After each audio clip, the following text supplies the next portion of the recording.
কর্মসূচি দেয়, নির্বাচন নিয়ে তারা দেয়, তাদের কি মনে পড়ে একটা কথা, যেটা 2041 সাল পর্যন্ত আওয়ামী লীগের টার্গেট ছিল, তারা 2041 সালের আগে কি তারা নির্বাচন দিয়ে স্বপ্ন দেখতে পারতো, ভাবতে পারতো?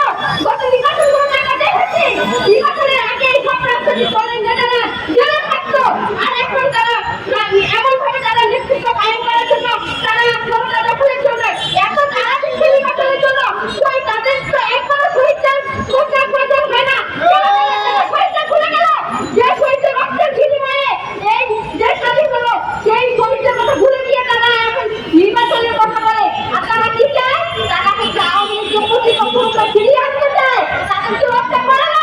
তারা কিভাবে সেই আওয়ামী লীগের প্রসঙ্গ তুলে তাদের তারা এত রক্ত কিছু বাকি হবে? অবশ্যই আওয়ামী লীগকে নিষিদ্ধ করতে হবে। তোর যে তোর আওয়ামী লীগকে পুরো রাজনীতির কথা বলবে, সেই দল যে পুরো রাজনৈতিক দল হোক না কেন, সে একজন বেইমান রাজনৈতিক দল। পুরো দলকে আমরা এই বাংলাদেশে পুরো রাজনীতিতে দেখতে চাই না, ক্ষমতায় দেখতে চাই না। আমরা আওয়ামী লীগের নিষিদ্ধ চাই, নিষিদ্ধ মানে নিষিদ্ধ পুরো আওয়ামী লীগকে আমরা আর ক্ষমতায় দেখতে চাই না, পুরো রাজনৈতিক পুরো কথা আমরা দেখতে চাই না। আওয়ামী লীগকে নিষিদ্ধ চাই, আওয়ামী লীগকে নিষিদ্ধ চাই, নিষিদ্ধ নিষিদ্ধ। আর আমাদের শহীদদের বিচার দ্রুত নিষ্পত্তি করতে হবে। আমাদের ভাইদের হত্যার বিচার প্রক্রিয়ার কোন অগ্রগতি দেখছি না আমরা। আমাদের পুরো অবস্থায় এই শহীদদের হত্যার বিচারের দাবিতে কোন রাজনৈতিক দল, কোন ছাত্রদের পক্ষ থেকে কোন আওয়াজ তুলছে না। আমার জাতির কাছে প্রশ্ন, কিভাবে আপনারা এই শহীদদের ভুলে যাচ্ছেন? তাদের বিচারের জন্য আমাদের কেন রাস্তায় নামতে হবে? এটা কি আপনাদের জন্য লজ্জার নয়? এটা তো লজ্জার নয়। আমরা বিচার চাই, বিচার চাই, আওয়ামী লীগকে নিষিদ্ধ চাই। প্রথম গুলিটা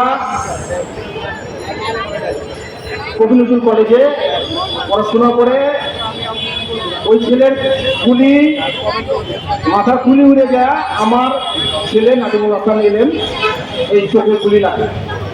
তখন সাথে সাথে ওইখানেই স্পোর্টস মারা যায়।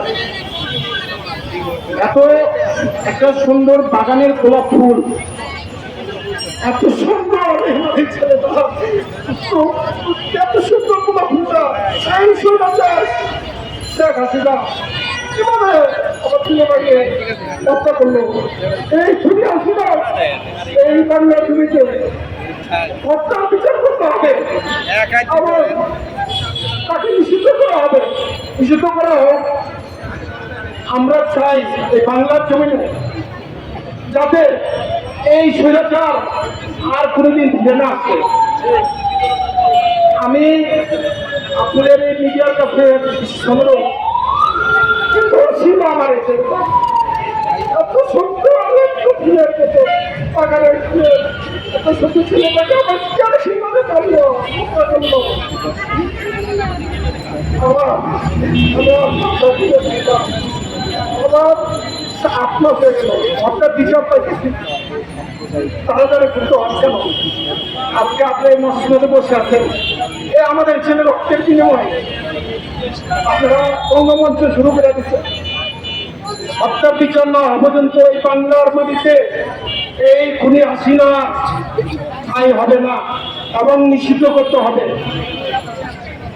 আর যারা এই ছাত্র সমন্বয়ক আছেন, যারা আজকে আপনারা এত কিছু করতেছেন, আপনারা কেন একটা পরিবারের প্রতি সহানুভূতি দেখান নাই এবং কেউ পাশে দাঁড়ান নাই এবং খবরই নেন নাই? আপনারা তো খবর নেবেন, আপনাদের কারণে আমাদের সন্তানরা হারিয়েছে। আর আজকে আপনারা কেন আমাদের একটা সন্তানের দিকে খবর রাখেন না? সব আছেন আপনাদের আগের সামনে। আমি আর কিছু বলতে চাই না। শেখ হাসিনার বিচার চাই, আর এই বাংলার জমিনেতে যাতে শেখ হাসিনা নিষিদ্ধ করা হোক, এটা আমরা চাই।